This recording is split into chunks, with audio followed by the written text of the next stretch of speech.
Far from civilization, an abandoned Douglas DC-3 rests silently in the desert.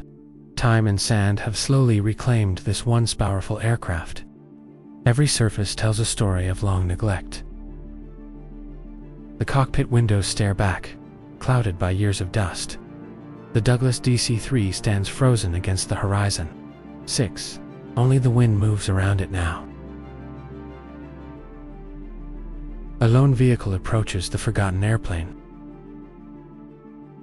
Heat rises from the desert floor as distance closes. The aircraft grows larger with every passing second. The journey ends beside the silent fuselage. 11. First steps mark the beginning of restoration. The scale of the Douglas DC-3 becomes unmistakable. Faded lettering emerges beneath layers of sand. The cockpit glass reflects the morning light. A slow walk around reveals years of exposure. Rubber hardened by time rests in the sand. Beneath the fuselage, corrosion quietly waits. Rivets and panels show the craft's age. The propeller bears the marks of countless seasons. 20. The engine cowling opens after years of stillness. Dust blankets the heart of the aircraft. Fuel lines sit dry and weathered. Exhaust ports are filled with desert sand. Old oil stains trace past movement. Control surfaces resist but still respond. The cockpit door opens to quiet darkness. Instruments wait patiently for life to return. The control yoke carries decades of wear. Throttle levers remain untouched for years. The seat tells of countless past flights. Wind passes freely through the empty cabin. Notes are made beside the wing.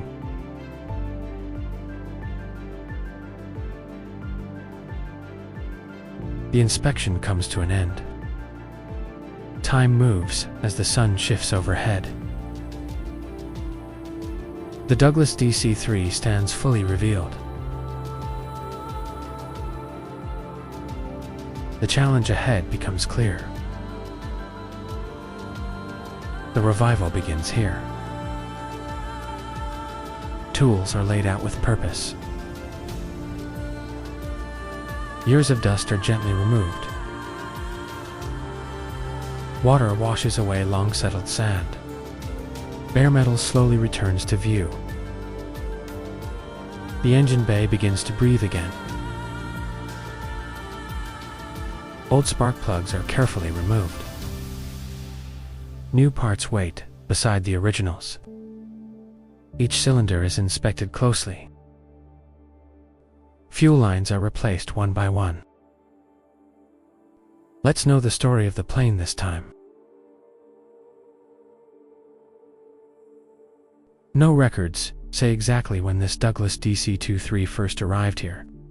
The desert keeps its own calendar, and it does not write things down. What is known is that the aircraft vanished from official flight logs sometime in the late 1970s. No crash report, no emergency call, just a line that stopped continuing. After that, nothing, only empty space where its story should have gone on. Local stories say the plane appeared one morning, already silent. No tracks leading to it. No debris trail. It was simply there, resting on the sand, as if it had chosen the place.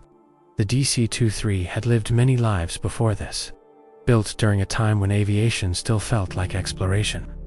It carried cargo, passengers, and supplies across regions where roads barely existed. It flew through heat, storms, and political borders that changed names beneath its wings. Crews trusted it not because it was gentle, but because it was honest. If something was wrong, it told you. Somewhere along its later years, the aircraft was reassigned to irregular routes and marked airstrips, temporary clearings, places that didn't appear on tourist maps. Flights that were legal, but quiet. Necessary, but forgettable. Or so it seemed. The desert it now rests in was once a waypoint, a refueling stop that never grew into a town. A place meant to be passed through, not stayed in. When the route was abandoned, the airstrip faded first, then the buildings, then the memory of it ever being used. It's believed the DC-3 landed here during one of its final flights. Not in distress, not damaged, just finished. Fuel still in the tanks, engines intact, controls responsive. Almost as if the crew knew this was where the journey ended. But the crew themselves are another mystery. No personal effects were ever found. No logs left behind. No explanation. Whoever flew it here did not leave in a hurry, but they did leave completely. Over time, the desert worked quietly. Sand filled the tires. Wind pressed dust into every seam. Sunlight faded paint that once marked ownership and purpose. The aircraft became less of a machine and more of a shaped part of the landscape, like a rock formation shaped by metal instead of stone. For decades, it waited.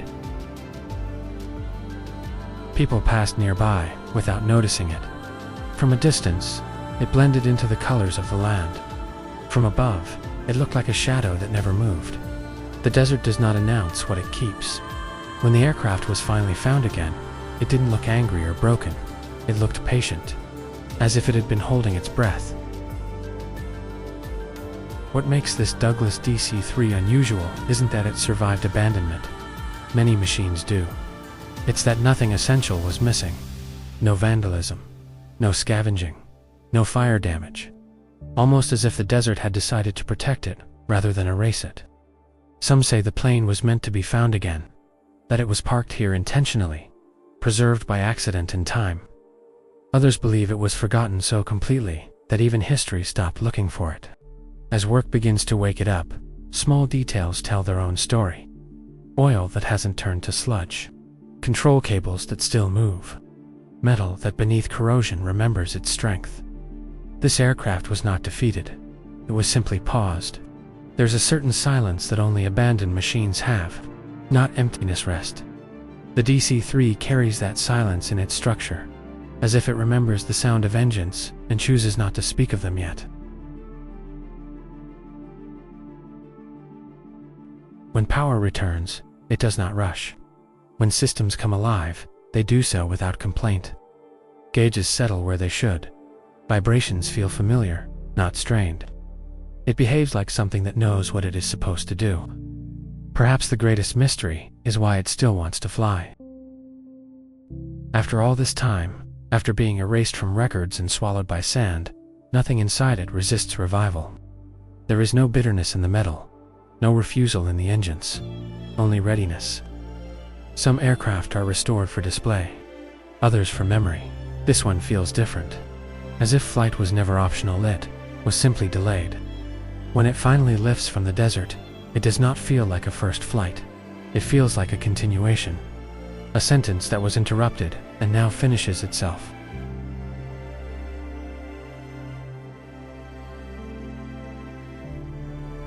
From above, the abandoned airstrip disappears almost immediately. The desert closes behind it, leaving no sign that the aircraft was ever there. No scars, no markers, just wind smoothing the sand again. The Douglas DC-3 flies on, carrying its unanswered questions with it. Where it went before, why it stopped, who last touched the controls. Some stories don't want to be solved, they want to be witnessed.